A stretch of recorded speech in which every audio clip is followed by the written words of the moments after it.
हर पीर से जुमेरात अपने पसंदीदा show live with Adil Shahzeb को यूट्यूब पर देखने के लिए डॉन न्यूज के ऑफिशियल यूट्यूब चैनल पर आएं और सब्सक्राइब करके बेल आइकॉन भी प्रेस करें।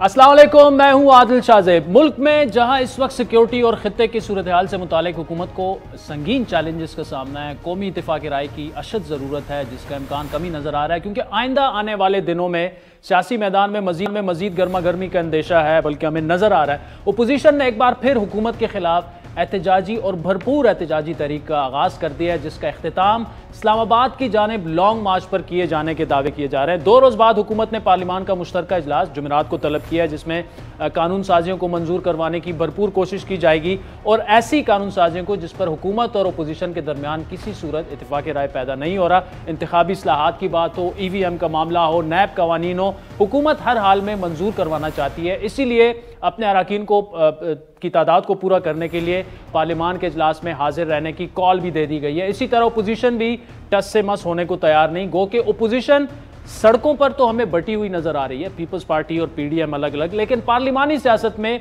मुश्तरका तौर पर हमें डटी हुई दिख रही है। कल भी अपोजिशन लीडर शहबाज शरीफ की सरबराही में इजलास हुआ अपोजिशन का, जिसमें बिलावल भुट्टो समेत तमाम अपोजिशन ने शिरकत की और पार्लिमान में मुश्तरका तौर पर हुकूमत को टफ टाइम देने पर इत्तेफाक पैदा हुआ। आज फिर अपोजिशन की स्टीयरिंग कमेटी का इजलास हुआ, जिसमें फैसला यह किया गया कि हुकूमत ने अगर किसी भी बिल को जबरदस्ती पास करवाया तो सुप्रीम कोर्ट से जाएगा।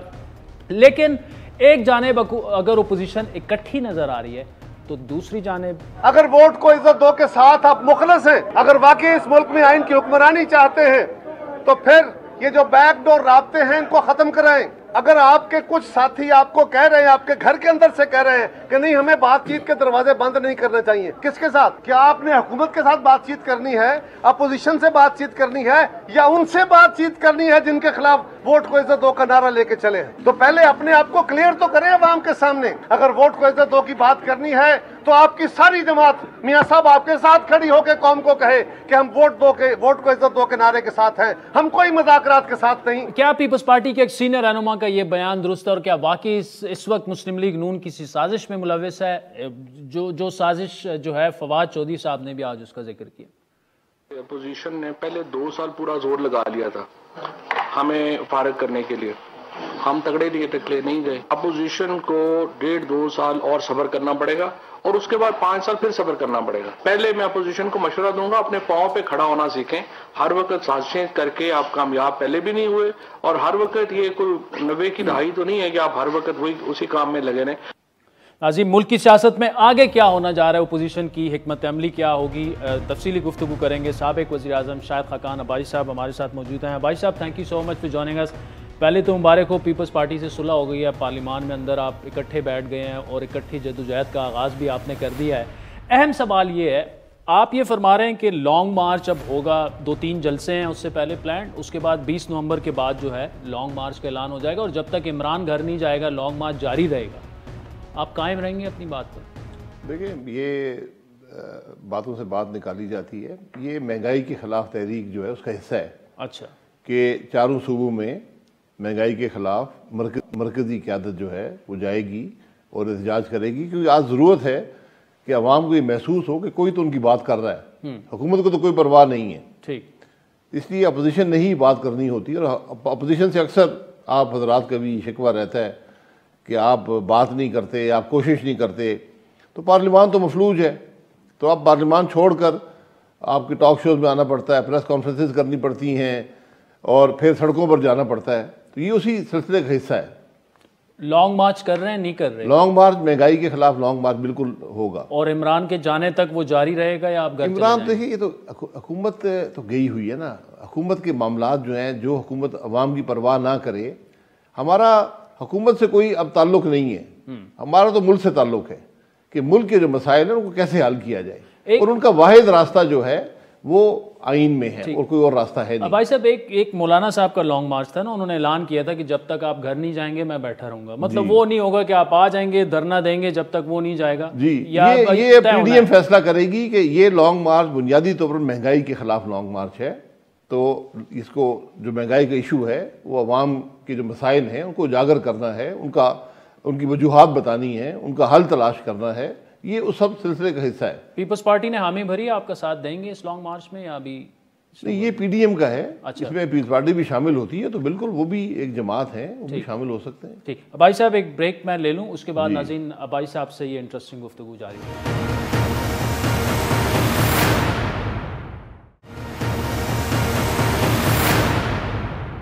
वेलकम बैक नाज़रीन। मुस्लिम लीग नून अपोजिशन क्या करने जा रही है महंगाई के ख़िलाफ़, और थर्सडे को जो बड़ा अहम एक सेशन हो रहा है, जॉइंट सेशन हो रहा है, उसमें क्या हिकमत अमली है। उसके अलावा कल जो बड़ी अहम एक ब्रीफिंग हुई तहरीक तालिबान पाकिस्तान के हवाले से, उस पर भी तफसीली गुफ्तगू। हमारे साथ मुस्लिम लीग नून के सीनियर नायब सदर शाहिद खाकान अबाई साहब मौजूद हैं। अबाई साहब ये बताइएगा कि कल बड़ा अहम एक इजलास हुआ जिसमें आप भी मौजूद थे, आर्मी चीफ, DGI TTP के हवाले से ब्रीफिंग दी। एहसन इकबाल साहब ने बड़ी इंटरेस्टिंग बात की कि जी उसके बाद फवाद चौधरी साहब ने एक ही दम अनाउंस कर दिया कि TTP के साथ 1 महीने का सीज़ फायर हो गया, लेकिन हमें उस इजलास में कुछ नहीं बताया गया। हमें ये बताया गया कि कंसेंसस से आगे बढ़ेंगे। ये बात जी बिल्कुल, ऐसी कोई बात सीज़ फायर की वहाँ पर नहीं हुई थी, ना किसी मायदे की हुई थी। अच्छा, वहाँ पर तो ये बात हुई कि हमें राय चाहिए कि इसके बारे में क्या सोच है अवामी नुमाइंदों की, ये बात वहाँ पर हुई थी। तो उसमें तमाम हजरात ने, और ये एक पहलू था उस सारी डिस्कशन का, ये सिर्फ इसमें महदूद नहीं थी डिस्कशन, उसमें सब ने खुलकर राय का इज़हार किया। और सबसे जो वहाँ हैरान करने वाली बात थी कि हुकूमत के वज़रा भी बात कर रहे थे, और जो उनकी बातें थीं उससे मुझे कम से कम ये महसूस हुआ, जिसमें फवाद चौधरी साहब भी शामिल थे, कि इनको इस सारे मामले का कोई इल्म नहीं है, पहली दफ़ा बात सुनी है। तो ये अजीब सी बात है कि हुकूमत के जो वज़रा हैं वो अपनी हुकूमत की पॉलिसी ऐसी है, मतलब अंदर आपको ये रिफ्लेक्ट हुआ उन्हें कुछ इल्म नहीं, बाहर आके वही कह रहे हैं कि मुआहदा हो गया। जी, वो अंदर तो मुख्तलिफ राय का इजहार वज़रा ने किया। अच्छा, वज़रा साहब एक पेज पर नहीं थे। अपोजिशन जो थी उसमें तो बड़ी खुलकर जो मामलात थे उन पर अपनी राय का इजहार किया, किस तरह हमें करना चाहिए, क्या इसके मुहर्रकात हैं। अच्छा, बिलावल साहब ये कह रहे हैं इस मामले को पार्लियामान में इसलिए लेके आए कि ये वज़ीर-ए-आज़म या सदर का इख्तियार नहीं है किसी को भी माफ़ी देना। जी बिल्कुल, ये दुरुस्त बात है, यही बात सबने वहाँ पर की है। अच्छा, कि ये मामला सिर्फ पार्लियामान हल कर सकती है, क्योंकि ये एक तंजीम, एक दहशतगर्द तंजीम है जिसने पूरे मुल्क में हमले किए, फिर उनके साथ मुज़ाकरात हुए, उनको मौका दिया गया, वो उस पर नहीं माने, फिर एक जंग हुई जो 3 साल जारी रही, उसमें हज़ारों लोग शहीद हुए, फौज के भी, पुलिस के भी, सिविलियन, हज़ारों लोग पाकिस्तानी शहीद हुए। तो आज APS का वाक़या आपके सामने है, बिल्कुल पाकिस्तान की तारीख़ एक दर्दनाक तरीन वाक़या है। तो अब हम जब मुज़ाकरात करने जाएंगे तो आपके पास जो पाकिस्तान के अवाम के नुमाइंदे हैं उनकी भी सपोर्ट आपके साथ होनी चाहिए, वरना ये मुज़ाकरात कभी कामयाब नहीं हो सकते। और वो सपोर्ट आप समझते हैं कि फिलहाल नहीं है, कंसेंसस नहीं, वो सपोर्ट मिल सकती है अगर ये बताया जाए कि क्यों ये हो रहा है, इसके क्या मुल्क के लिए। तो कल आपको नहीं बताया गया, आपने ये सवालात रेज़ नहीं किए। ये बातें वहाँ पर बहुत सी बातें रखी गई, लेकिन कोई हतमी बात उसमें नहीं थी। हतमी बात यही है कि इस पर पार्लियामान का सेशन हो, डिबेट हो कि हम क्या चाहते हैं, कैसे चाहते हैं, उसके क्या असरात होंगे। फिर जो लोग मुतासिर हुए, जैसे APS के जो स्टूडेंट्स हैं, उनके बच्चे, उनके वालिदैन जो हैं, उनके जख्मों पर भी मरहम रखना है। हम इस तरह तो फैसले नहीं कर सकते। ठीक, अच्छा भाई साहब, थर्सडे को जो जॉइंट सेशन हो रहा है उसमें मुख्तलिफ बिल्स ऐसे आएंगे। नंबर गेम में तो ऑब्वियसली जॉइंट सेशन हो तो आसानी से वो मंजूर करवा लेंगे, तो क्या स्ट्रेटजी क्या है हुकूमत की? देखिए, स्ट्रेटजी हुकूमत की तो यही अददी बरतरी पर चलती है। अपोजिशन की हमारी स्ट्रेटजी ये है कि हमने जो हुकूमत के मेंबरान हैं उनको भी ये बात समझाई है कि ये इस काम में उजलत जो है वो मुल्क में इंतखाबी अमल की तबाही का बायस बनेगी। जो EVM है और ये ओवर इंटरनेट वोटिंग है, और ये काबिल अमल नहीं है। हमने जो इत्तेहादी जमातें उनको भी बताया है, अपोजिशन तो इस बात पर मुत्तफिक है कि ये तबाही का रास्ता है। हमारे इलेक्शन जो पहले ही मुतनाज़ा हैं, चोरी होते हैं, उसमें एक नई अंसर का इत्तेहादी जमात कितने चांसेस हैं कि वो आपका साथ दे देंगे? मैं चांसेस ये आपको बता सकता हूँ कि आज अपोजिशन के मेंबरान को टेलीफोन नहीं आ रहे, आज हुकूमत के मेंबरान को टेलीफोन आ रहे। अच्छा, कि आपने ज़रूर जाना है। जी आपने जाना है, वरना मतलब अपोजिशन पर अब कोई दबाव नहीं है। जी अपोजिशन पे दबाव इसलिए नहीं है कि ये रास्ता ही हक है, आपको सुनने को तैयार नहीं है। तो अब सिर्फ अपनी वोटें बचाने की कोशिश है। 50-50 करोड़ रुपए फी MNA दिए गए हैं। अच्छा, ये डेवलपमेंट के लिए 50-50 करोड़ हुकूमती बेंचेस पर दिए गए हैं और इत्तेहादियों को उससे भी ज्यादा रकम दी गई है। 3-3 अरब की भी बात सामने आई है और ये जब बजट की मामलात है उसके बाद सामने आ जाएगी। वो ऐसे तो नहीं है कि पैसे पड़े हुए और बंदर बांट, कुछ कायदे कवानीन भी तो होंगे। कोई यहाँ कोई हुकूमत नहीं है, कोई कायदा कानून या है नहीं, सब कुछ आपके सामने है। ठीक। अच्छा, आज कायरा साहब ने जो कहा, आपके राब्ते हैं एस्टेब्लिशमेंट से, मुज़ाकरात कोई हो रहे हैं किस बात पर? वो ये कह रहे हैं कि जी एक तरफ आप वोट को इज्जत दो, दूसरा आपकी जमात के अपने लोग कह रहे हैं कि बातचीत के दरवाजे आप बंद ना करें, तो बातचीत उन्हीं से होनी है। तो हर किस्म की राय होती है, बातचीत किस बात पर होनी है? आज मुल्क का मसला जो है उसका एक हल है सिर्फ, वो है फौरी और शिफाफ इलेक्शन में। 2018 का इलेक्शन चोरी हुआ, आज पूरा मुल्क भुगत रहा है। आज हर मसला जो पाकिस्तान का है, आपकी महंगाई देख लें, गुर्बत देख लें, बेरोजगारी देख लें, दुनिया में हमारी तन्हाई देख लें, हर दोस्त आज हमसे अलहदा हो चुका है। इसकी बुनियाद एक इलेक्शन की चोरी में है। अगर हम इलेक्शन चोरी करते रहेंगे, हम कानून की परवाह नहीं करेंगे, आइन को तोड़ेंगे, तो फिर वही हाल होगा जो मुल्क आज है। वो भाई साहब आपकी काफ़ी बातें ठीक है, लेकिन अब आलमी मंडी में पेट्रोल ऊपर जा रहा है, तो इसका पाकिस्तान में इलेक्शन चोरी से क्या ताल्लुक है? पाकिस्तान में भी ऊपर ही जाएगा। हुकूमत यही कह रही है ग्लोबल इन्फ्लेशन है, तो यहाँ पे भी है। उनका आर्ग्यूमेंट है, मेरा नहीं है। ग्लोबल इन्फ्लेशन हमेशा रही है, उसको मैनेज किया जाता है। फूड इन्फ्लेशन क्यों हो रही है? तो कैसे मैनेज करें आप बताएं। मैनेज जैसे सारी दुनिया करती है। आप मुल्क को तरक्की देते हैं, अपने रेवेन्यू में इजाफा करते हैं, आप टैक्सेस में कमी करते हैं, बहुत से तरीके होते हैं। आप ये देख लें, इस हफ्ते 2 LNG के कार्गो खरीदे इस हुकूमत ने, जो आपको पिछले साल $4 में मिल रहे थे। $4 यानी $12 मिलियन का कार्गो आता, आज $100 मिलियन से ऊपर का ले रहे हैं आप। 25 अरब रुपए का नुकसान सिर्फ इस महीने 2 कार्गोज में होगा, 2 शिप्स में।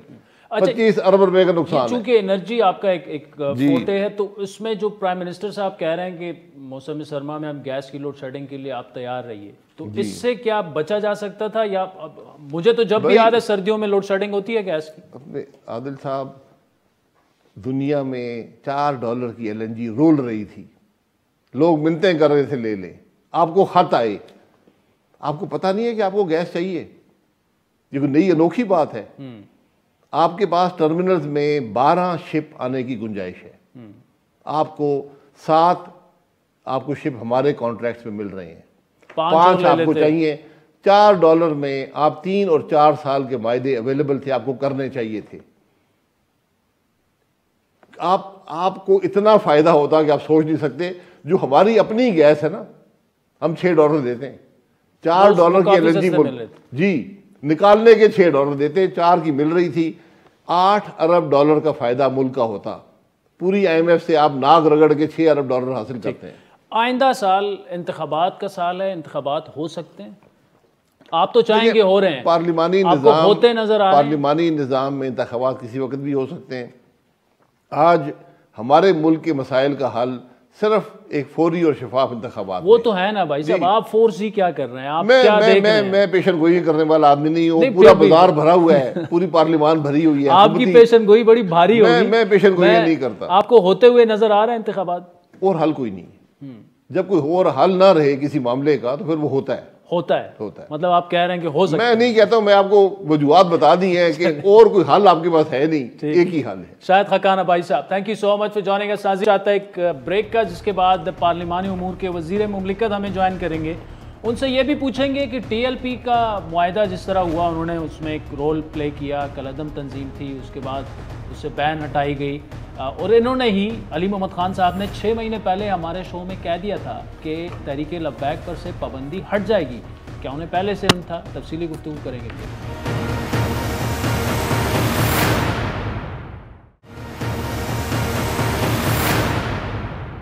वेलकम बैक नाज़रीन। हुकूमत की जानिब से कलअदम तहरीक तालिबान के साथ मुज़ाकरात की बाकायदा तस्दीक ने एक नई सियासी बहस छेड़ दी है। कलअदम तहरीक तालिबान पाकिस्तान को रिलीफ देने के बाद से हुकूमत पहले ही सख्त तनकीद की जद में, और ऐसे में TTP से मुज़ाकरात के मामलात ने नए तनाज़े का इम्कान भी पैदा कर दिया। इस मामले में हुकूमत को फूंक फूंक कर कदम रखना होगा, मुल्क में सियासी इत्तेफाक राय पैदा करना होगा, अवामी रद्द अमल को भी मलहूज़ खातिर रखना होगा, कानूनी कदगनों का सामना भी करना होगा, इंसानी हुकूक से मुतालिक चैलेंजेस भी दरपेश आएंगे।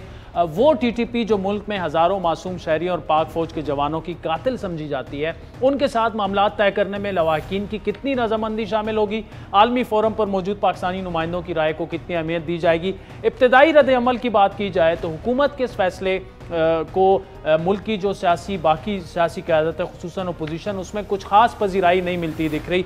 अपोजिशन इस मामले में हुकूमत से मुतालबा कर रही है कि पार्लिमान को अहमियत नहीं दी जा रही, दीगर मामलात की तरह इस मामले को भी पाकिस्तान से क्यों दूर रखा जा रहा है। कौन होता है सदर पाकिस्तान या वजीर खजाना कि वो भीख मांगते हुए तालिबान, तरीके तालिबान पाकिस्तान, जिसने हमारे फौजी सिपाहियों को शहीद किए, हमारे कौमी क़यादत को शहीद किए, हमारे APS के बच्चे को शहीद किए, ये कौन होते हैं कि अपने तौर पे ये फैसला करना, किसी से इंगेज करना। हम समझते हैं कि जो भी पॉलिसी हो, पाकिस्तान का जो भी पॉलिसी होगा वो पार्लिमान मंजूरी देगा, वो कंसेंसस से बनेगा, तो वो पॉलिसी बेहतर पॉलिसी भी होगा और उसमें लेजिटिमेसी भी होगा। दूसरी जानिब TTP की कार्रवाइयों के मुतासिरीन भी हुकूमत के इस फैसले को वेलकम नहीं कर रहे, जिसका इज़हार चंद रोज़ पहले तालिबान के हमले का निशाना बनने वाली नोबेल इनाम याफ्ता पाकिस्तानी मलाला यूसुफजई ने हमारे ही प्रोग्राम में किया। तालिबान को स्वात से निकाला, फिर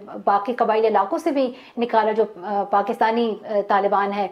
तो हमने देखा है कि ये सिर्फ एक ग्रुप की बात नहीं है कि तालिबान एक ग्रुप है, उनमें कुछ अच्छे कुछ बुरे, ये अच्छे बुरे इसमें आप ये तफरीक ना ही करें, क्योंकि उनकी जो सोच है और जो फिक्र पे है वो सब एक ही है। और वो सोच फिक्र इस बात पे चलती है कि वो ज़बरदस्ती से आएंगे, ज़बरदस्ती से वो अपने ही क़वानीन बनाएंगे जो कि बिल्कुल मुझे इस्लामी नज़र नहीं आते, और वो ख़वातीन के ख़िलाफ़ होते हैं, वो लड़कियों की तालीम के ख़िलाफ़ होते हैं, वो लोगों को कोड़े देते हैं, उनके उस निज़ाम में कोई इंसाफ नहीं है।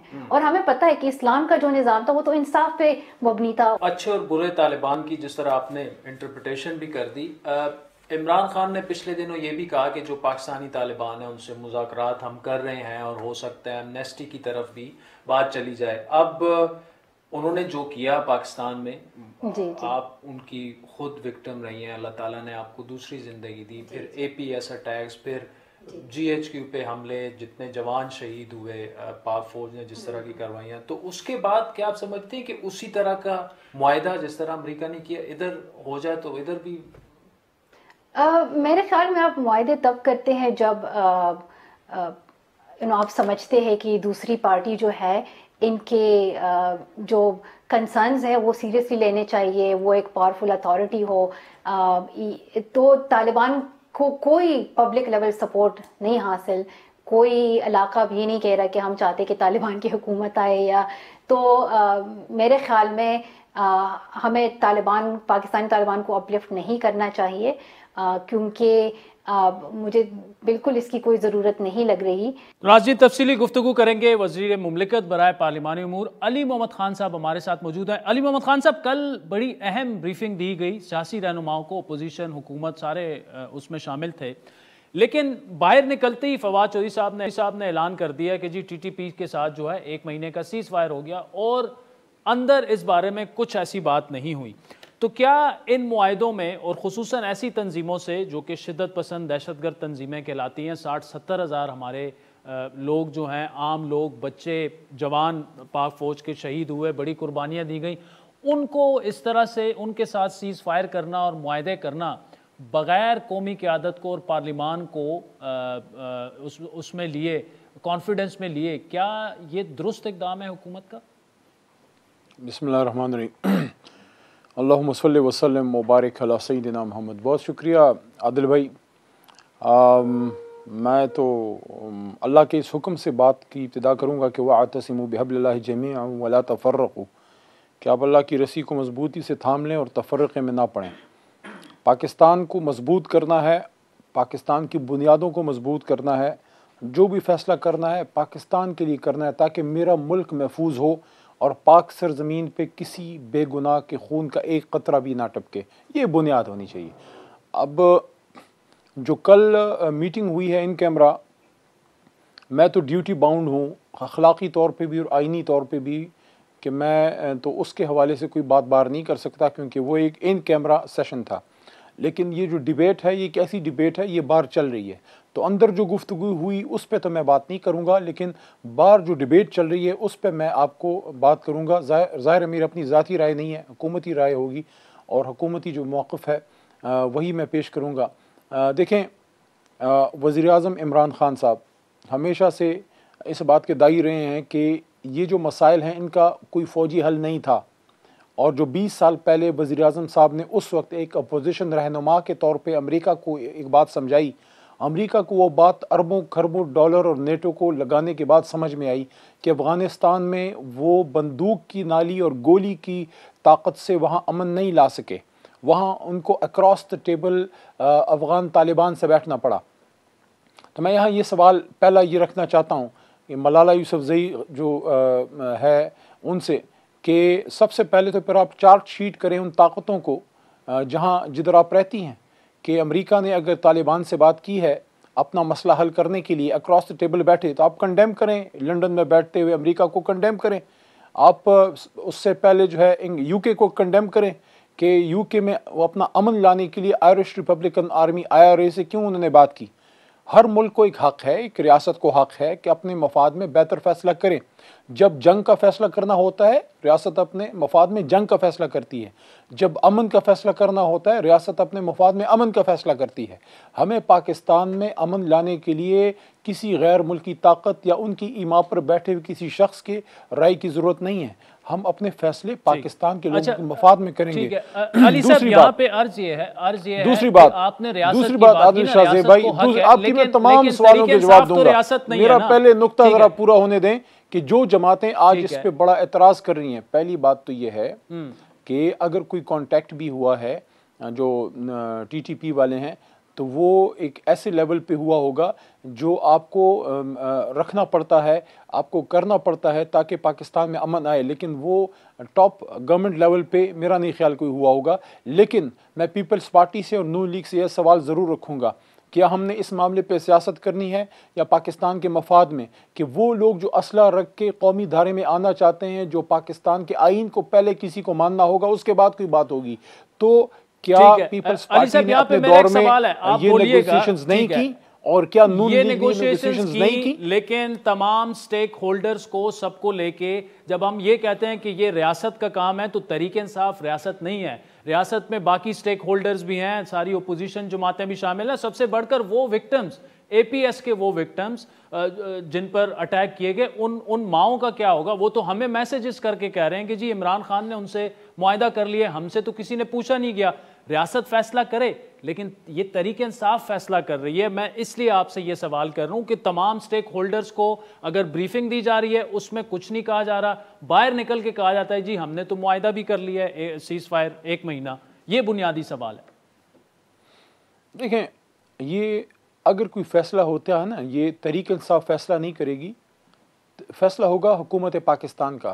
तहरीक इंसाफ जो है इस वक्त जो फैसला है कि हम इनिशिएट करें किससे डायलॉग या ना करें, ये जो है एक ऑप्शन वहाँ रखा गया।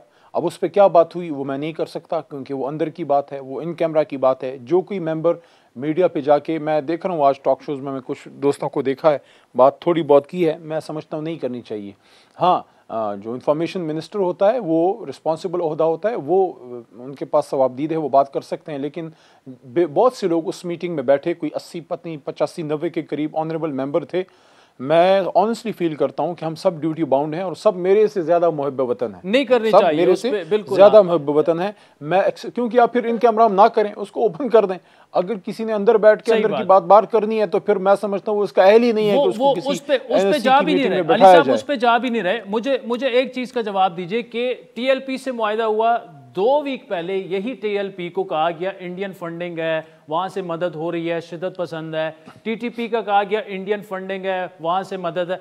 2 वीक पहले तक इंडियन फंडिंग देने वाले, आज आप उनको क्यों बिठा? या तो उस वक्त हम गलत कह रहे थे, या फिर अभी जो है वो बस हमें बताया गया कि जी आदिल, मैं एक बात आप दोस्तों को करूंगा। देखें, मीडिया में जितने हमारे दोस्त हैं, मैं दोबारा कहता हूँ, आप मेरे से ज़्यादा महब वतन है, हम हुकूमत से आप लोग ज़्यादा महब वतन है। तो वो सवाल बीच में से निकल गया कि लोग कहते हैं ना कि महब वतनी की सर्टिफिकेट ना दें, लेकिन जिम्मेदारी की बात मैं करना चाहता हूँ कि जब आग लगी हो उस पर पानी डालते हैं, उस पर केरोसिन डालते हैं।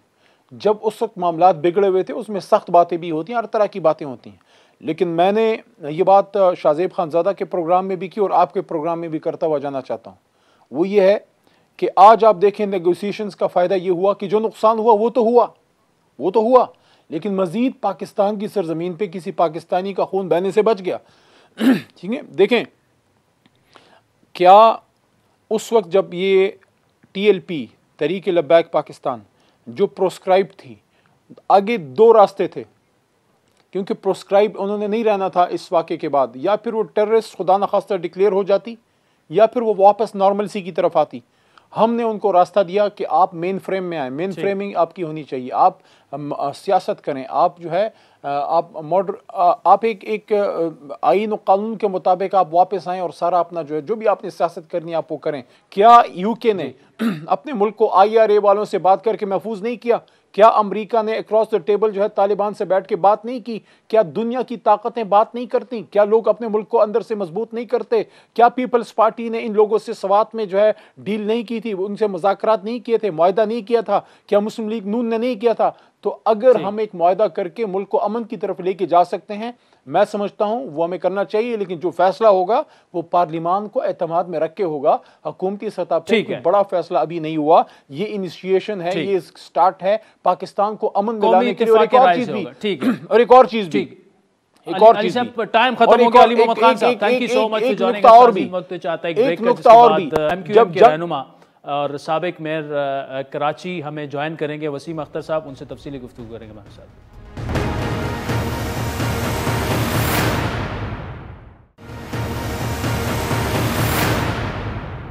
वेलकम बैक नाज़रीन। तहरीक लब्बैक पाकिस्तान पर लगी पाबंदियां उठने के बाद दीगर कलदम या पाबंदी ज़दा जमातों ने भी आवाज़ें बुलंद करना शुरू कर दी हैं। गुज़श्ता रोज़ पहले तो अहले सुन्नत अल जमात ने कलदम सिपा सहाबा पर से पाबंदी उठाने का मुतालबा किया और ऐसा ना होने की सूरत में एहतजाज की धमकी भी दी जा चुकी है, जिसके बाद MQM पाकिस्तान ने भी उनकी जुमात पर लगी जो खुसूसन उनके एक बड़ा मुतालबा है अपने दफातर खोलने का, उसके बारे में बात करना जो है वो शुरू कर दिया। ये वही जमात है जो लंदन में मौजूद अपने कायद को अपनी मंजिल से बड़ा रहनुमा समझती रही।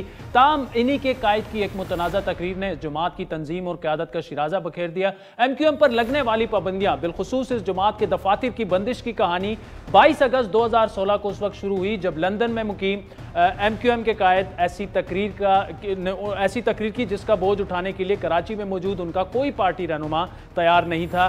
कराची शहर में तंजीम का मरकज़ 90 और उस समय तमाम दफातर जो हैं वो बंद कर दिए गए उस वक्त, और हुकूमत ने यह फैसला भी किया था कि इस जमात का कोई भी दफ्तर जो सरकारी ज़मीन पर कायम है वो मिसमार कर दिया जाएगा। उस वक्त ये खबरें भी गर्दिश में रहीं कि मिसमार शुदा जो दफातर हैं उसमें खुदाई के दौरान जदीद असला भी बरामद हुआ। दफातर गिराए जाने पर MQM के रहनुमाओं का रद्द-ए-अमल ये था कि उनके दफातर गिराने से पहले नोटिस नहीं जारी किए गए। उन्होंने दफातर गिराने से ज़्यादा एतराज़ इस बात पर किया कि गैर कानूनी दफातर सिर्फ MQM के ही क्यों जो हैं वो गिराए जा रहे हैं। सितंबर 2019 को मुझे दिए गए एक इंटरव्यू में खालिद मकबूल सदीकी ने यह शिकवा की उनकी जुमात के 250 दफातर बंद हैं, उनको क्यों नहीं खोला जा रहा, और अगर कोई दफ्तर गैर कानूनी बना हुआ था तो वो गिराया जा चुका है, जो बाकी हैं उनको खोलने की इजाज़त क्यों नहीं दी जा रही। कुछ दफातर आपके ऐसे थे कि जो आपकी डिमांड ये थी आपको वापस, तो उस मामले पर कितनी कुछ पेशरफ्त हुई है, कितने लोग अभी भी आप समझते हैं? क्या कराची में काम करने वाली किसी सियासी जमात का कोई एक दफ्तर भी बंद है? यहाँ तो 250 दफ्तर बंद है, सारे दफ्तर बंद है, एक दफ्तर के अलावा सारे दफ्तर बंद है। अच्छा, सियासी जमातें 250 दफ्तर कहते हैं, तो इनमें ये सारे कानूनी दफ्तर हैं या कुछ ऐसे इल्जामात भी थे कि कब्जे करके पार्कों में दफातर? अच्छा, ये तो MQM ने वाज़े तौर पे कई बार कहा है ना, ठीक, कि आपको जो आपको इलीगल लग रहे थे वो तो आपने गिरा दिए सारे, ठीक, अगर पार्क वार्क में, तो ये तो सारे लीगल बचे हैं ना। अच्छा, 250 दफातर आपके लीगल हैं क्योंकि गली गली में MQM मौजूद थी। ठीक, वो क्यों नहीं खुल रहे, किसके खौफ की वजह से नहीं खुल रहे? लेकिन जब एमक्यूएम की इस जो भी कंसर्न है उसको सुनवाई नहीं मिली तो एमक्यूएम ने सब्र शुक्र से काम ले लिया था। रवां बरस 15 जुलाई को मुझे दिए गए एक इंटरव्यू में खालिद मकबूल सदीकी ने एतराफ़ कर लिया था कि वो इन दफ्तरों के बगैर ही मजबूत जमात बनने जा रहे हैं और इन दफातर की इमा पर ब्लैकमेल बिल्कुल नहीं हो। एमक्यूएम के दफातर बहुत बड़ा मुतालबा था कि वो आपको हैंड ओवर किए जाए, अभी तक क्यों नहीं हुए? देखिए, जो एमक्यूएम के दफातर हैं ये 22 अगस्त के नारे के नतीजे में तोड़े गए। तो हम ये समझ रहे थे 23 अगस्त का जो इरादा था वो इतना भारी था कि ये हमें वापस मिल जाने थे। ठीक है, इसका मकसद है कि वो पॉलिसी जो 22 अगस्त की थी या उससे पहले की थी वो तब्दील नहीं हुई। सही। हमें कोई बहुत ज़्यादा शिकायत भी नहीं है, लेकिन क्योंकि हम ये समझते हैं हमारा हक था, हमारे ऑफिस थे, जेन्युइन ऑफिस थे, खरीदे हुए ऑफिस थे, कोई कब्जा किए हुए ऑफिस नहीं थे, तो मिलने चाहिए थे। लेकिन अल्लाह का शुक्र है इस वादों के साथ साथ हमें इतना मजबूत कर दिया हालात ने कि हम इस ब्लैकमेलिंग से भी निकल गए। एमक्यूएम फुटपाथ पर बैठकर और ज़मीन पर बैठकर पहले से ज़्यादा मजबूत। अब खालिद मकबूल सदीकी साहब को आपने सुना, वो ये फरमा रहे थे कि हम पहले से ज़्यादा मजबूत हैं, फुटपाथ पर काम कर लेंगे, दफातर की ब्लैकमेलिंग में नहीं आएंगे। लेकिन गुज़श्ता रोज़ कौमी सलामती के इजलास में सामने आने वाले खालिद मकबूल सदीकी के मौक़िफ़ ने एक बार फिर अपने दफातर से मुतालिक जो उनके कंसर्न है उसका तासुर दिया। उनका कहना यह था कि अगर कलअदम तहरीक लब्बैक पाकिस्तान बहाल हो सकती है तो हमारा क्या कसूर है? पुलिस वाले शहीद करना बड़ी दहशतगर्दी है, तालियां बजाना नहीं। हुकूमत की जानिब से TLP को दिए जाने वाले रिलीफ ने MQM और दीगर जमातों को जायज़ जवाज़ तो मुहैया कर दिया है, लेकिन क्या MQM पाकिस्तान ऐसा करवा सकेगी? और अगर ऐसा ना हुआ तो MQM का अगला लाएअमल क्या हो सकता है? तफसीली गुफ्तगू करेंगे कराची के साबिक मेयर और MQM पाकिस्तान के सीनियर तरीन रहनुमाओं में से एक वसीम अख्तर साहब हमारे साथ मौजूद है। वसीम अख्तर साहब, अगर आपको दफातर ना दिए गए, इसके बाद भी अब जवाज़ तो मुहैया हो गया है, अगर TLP जिन्होंने जिनकी जो भी हुआ 7 पुलिस वाले शहीद हुए, अगर उनको माफ़ी मिल गई, उन पर से पाबंदी हट गई, तो MQM के पास भी अब एक जवाज़ पैदा हो गया है। लेकिन इसके बावजूद भी अगर आपके जो जायज़ दफातर हैं जो कि लीगल ज़मीनों पर कायम है, अगर वो ना खोले गए, आपको वापस ना दिए गए, आपका अगला लाएअमल क्या होगा? देखें, आपने अपने इस प्रोग्राम में खालिद भाई के 2 क्लिप्स दिखाए हैं जिसमें खालिद भाई मुतालबा कर रहे हैं कि हमें लेवल प्लेइंग स्पेस मिलना चाहिए, फील्ड मिलनी चाहिए। सियासी जमात हैं हम, किसी और जमात के दफ्तर बंद नहीं है, हमारे क्यों बंद हैं? हमने ये हुज्जत भी तमाम की, हमने आपकी जितनी भी मीटिंग्स हुई हैं उस सब में PM साहब के सामने ये चीज़ें रखी थी, मगर हम फिर उसके बाद खामोश हो गए थे। जैसे खालिद भाई ने खुद कहा कि हम फिर सड़क पे बैठ के काम कर लेंगे, और हम खामोशी से अपना काम कर रहे थे। ये तो मौका दिया गया कि अगर TLP जो कि कलअदम पार्टी थी उसको मेन स्ट्रीम में लाया जा रहा है, चले, बहुत अच्छी बात है, खुश आइंद है। उनके केसेस भी, जो मुझे मीडिया की तरफ उससे पता चला है कि केसेस भी विड्रॉ हो रहे हैं और रिलीज भी हो रहा है, अच्छी बात है। मेन स्ट्रीम में लेके आए लोगों को, जमातों को, ताकि वो मुस्बत किरदार अदा कर सकें। हमने उसको वेलकम किया, हमने PTI की गवर्नमेंट की भी तारीफ की, हमने TLP की भी तारीफ की, और सबसे ज़्यादा तो जो हिकमत हमें पसंद आई और जिस खून खराबे से बचाया गया वो बाजवा साहब ने स्टेप लिया और मामलात बेहतर हो गए। इन चीज़ों को देखते हुए अब हमारा भी दिल करता है कि जब TLP जो कलअदम थी उसको क्लियर कर दिया गया है, तो हमारे तो केसेस जो हैं वो ताली बजाने वाले केसेस हैं सिर्फ, उसमें तो दहशतगर्दी का उनसर है ही नहीं। तो उसको क्यों हम भुगत रहे हैं? पूरी पार्टी भुगत रही है 5 सालों से। 22 तारीख के बाद, जैसे खालिद भाई ने कहा, हम तो चाहते थे कि पॉलिसीज जो है वो नीचे तक जाती हुई नजर आए, इम्प्लीमेंट होती हुई नजर आए गवर्नमेंट की, तो वो नजर नहीं आ रही। हमने 12 PM साहब के सामने ये चीजें रखी, ये मौका और हमें मिला तो खालिद भाई ने इस पर बात भी की, हम भी सब बात कर रहे हैं। हम रिक्वेस्ट कर रहे हैं कि ये अगर आप इस तरह से TLP के साथ भी बर्ताव कर रहे हैं तो हमने क्या कसूर किया है? हमारे कारकुनान जेलों में हैं, मिसिंग हैं, हमारे केसेस चल रहे हैं। ठीक है, ठीक है, इंटरप्ट करना चाहूंगा यहाँ पे। एक तो आपका दिल कर रहा है टीएलपी को देख करके, अब ये बात देखें, रिक्वेस्ट वहां पे की जाती है जब आप हुकूमत का हिस्सा ना हो और आपके जायज़ काम हो, आप हुकूमत वक्त से रिक्वेस्ट करते हैं। आप हुकूमत का हिस्सा हैं, आप हुकूमत वक्त हैं, आप इत्तेहादी हैं। बार बार आप नाराज़ हुए, उन्होंने फिर मनवा लिया। अब 3.5 साल हो चुके हैं। कराची का वोटर आपसे, MQM का कारकुन आपसे पूछेगा, आप अपने अगर दफातर जायज़ वापस नहीं ले सके, 3.5 सालों में रिक्वेस्टें करते रहे, तो अब आप मेरे पास वोट मांगने किस लिए आए हैं? तो क्या जवाब देंगे उन्हें? मेरे ख्याल में हुज्जत तमाम हो चुकी है। हम पे 12 हमने इसका इजहार किया है कि हम पे प्रेशर है, आवाम का भी प्रेशर है, वोटर्स का भी प्रेशर है, और विद इन पार्टी प्रेशर्स हैं। हमारे इलेक्टेड जो नुमाइंदे हैं वो सवाल कर रहे हैं कि हम गवर्नमेंट में क्यों हैं। आप केसेस को तो साइड पे रखें, हम केसेस भुगत लेंगे। उसके अलावा बहुत सारे इश्यूज हैं जो हमारा एग्रीमेंट हुआ था, उसके नुकात भी पूरे नहीं हो रहे हैं। आज तक हम इंतजार कर रहे हैं कि हैदराबाद में यूनिवर्सिटी कायम हो जाए। हम कोई अपना ऑफिस बनवाना नहीं चाह रहे वहां, हम यूनिवर्सिटी खुलवाना चाह रहे हैं हैदराबाद की आवाम के लिए, जो तरसी हुई आवाम है यूनिवर्सिटी के लिए। पीपल्स पार्टी गवर्नमेंट तो इंटरेस्टेड नहीं है, मगर वो भी पूरी नहीं हो रही। फेडरल गवर्नमेंट के हाथ में है, चीफ एग्जीक्यूटिव हैं मुल्क के इमरान खान साहब। मतलब कोई तो डिसीजन ऐसा लिया जाए जो आपने नुकात पे एग्रीमेंट किया है वो फुलफिल हो रहे हों। तो हम अंडर प्रेशर हैं बिल्कुल। आपकी बात से मैं बिल्कुल एग्री करूंगा कि आने वाले वक्त में जो इलेक्शन होने जा रहे हैं उसमें हम पे एक भारी जिम्मेदारी आयद होती है कि हमसे सवाल किया जाएगा कि आप हुकूमत में थे तो आपने अपने केसेस या अपने मसाइल को तो दूर रखें, अवाम के मसाइल कहाँ हल किए।